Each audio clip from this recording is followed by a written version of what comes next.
Shalom, jumpa lagi dengan saya di Klavos Sukacita. Saya akan membagi bagian kebenaran firman Tuhan bagi setiap pencinta Klavos. Mari kita berdoa.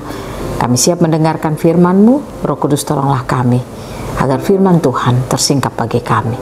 Amin. Bagian firman Tuhan kitab Titus pasal 2 ayatnya yang kedua dan ayatnya yang ketiga, demikian bunyi firman Tuhan. Laki-laki yang tua hendaklah hidup sederhana, terhormat, bijaksana, sehat dalam iman, dalam kasih, dan dalam ketekunan. Demikian juga perempuan-perempuan yang tua, hendaklah mereka hidup sebagai orang-orang beribadah, jangan memfitnah, jangan menjadi hamba anggur, tetapi cakap mengajar hal-hal yang baik. Demikian jauh kebenaran firman Tuhan bagi setiap kita. Pemirsa Klavos yang diberkati oleh Tuhan, saya percaya setiap orang yang terus mendengarkan firman, mengambil firman itu menjadi pedoman hidupnya, maka dia akan mampu hidup, melakukan apa yang baik dan menyenangkan hati Tuhan. Dia akan memiliki cara hidup yang baik, dan cara hidupnya itu akan dapat membawa berkat bagi banyak orang. Kalau kita belajar lewat firman Tuhan, dikatakan ayat kedua dan ayat ketiga ini memberikan cara hidup sebagai seorang laki-laki yang tua dan sebagai seorang perempuan. Dikatakan laki-laki yang tua hendaklah hidup sederhana, terhormat, bijaksana, sehat dalam iman, dalam kasih, dan dalam ketekunan. Sudahkah saudara sebagai seorang laki-laki memiliki cara hidup yang demikian? Ayatnya yang ketiga katakan, demikian juga perempuan-perempuan yang tua, hendaklah mereka hidup sebagai orang-orang beribadah. Janganlah memfitnah, jangan menjadi hamba anggur, tetapi cakap mengajarkan hal-hal yang baik. Pertanyaannya, sudahkah saudara melakukan hal-hal demikian?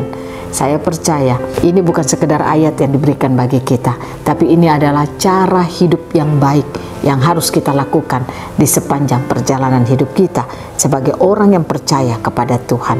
Kalau cara-cara ini kita lakukan dalam hidup kita, saya percaya cara ini akan membawa kita mengalami kehidupan yang penuh dengan damai sejahtera dan sukacita. Kenapa ada banyak orang dia tidak memiliki perjalanan kehidupan yang baik? Sebagai laki-laki, bahkan sebagai perempuan, terkadang dia tidak tahu apa yang dia harus lakukan dalam hidupnya.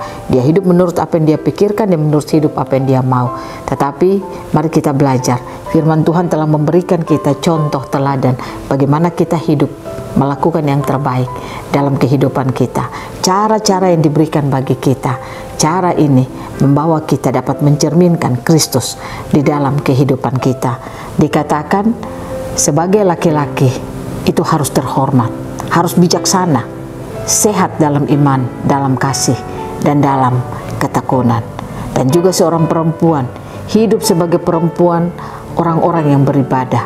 Jangan memfitnah, jangan menjadi hamba anggur, tetapi cakap mengajar hal-hal yang baik. Pertanyaannya, bagaimana supaya kita bisa hidup memiliki cara-cara ini dalam hidup kita? Saudara harus bangun kesadaran saudara bahwa saudara hidup di bumi ini hanya untuk merepresentasikan Tuhan. Saya percaya ketika engkau membangun kesadaranmu bahwa engkau hidup di bumi hanya untuk merepresentasikan Tuhan, maka engkau akan melakukan apa kata firman Tuhan ini, sehingga membuat engkau hidup dapat membuat Tuhan itu akan terus dipermuliakan melalui kehidupanmu. Ingat, kita tidak sekedar hidup di bumi untuk bekerja, kita tidak sekedar hidup di bumi untuk menghasilkan uang, dan sesudah itu kita menunggu waktu untuk kita mati. Tetapi saudara dan saya hidup di bumi ada maksud dan tujuan Tuhan bagi kita. Marilah kita hidup sebagai orang-orang terhormat yang Tuhan berikan bagi kita di dunia ini, sehingga lewat sikap hidup tingkah laku kita akan memperluas kerajaan Allah di tengah-tengah dunia ini. Biarlah Tuhan Yesus memberkati kita, sehingga setiap saat Dia akan berikan Roh-Nya yang kudus untuk bekerja, memampukan saudara dan saya untuk dapat memiliki cara-cara hidup yang sesuai dengan apa yang Dia inginkan. Amin. Mari kita berdoa. Terima kasih Tuhan. Kami tahu kami hidup hanya untuk merepresentasikan Engkau. Cara-cara hidup telah Kau berikan bagi hidup kami. Ajarilah kami untuk melakukannya di sepanjang perjalanan hidup kami. Amin. Shalom. Tuhan berkati kita semua.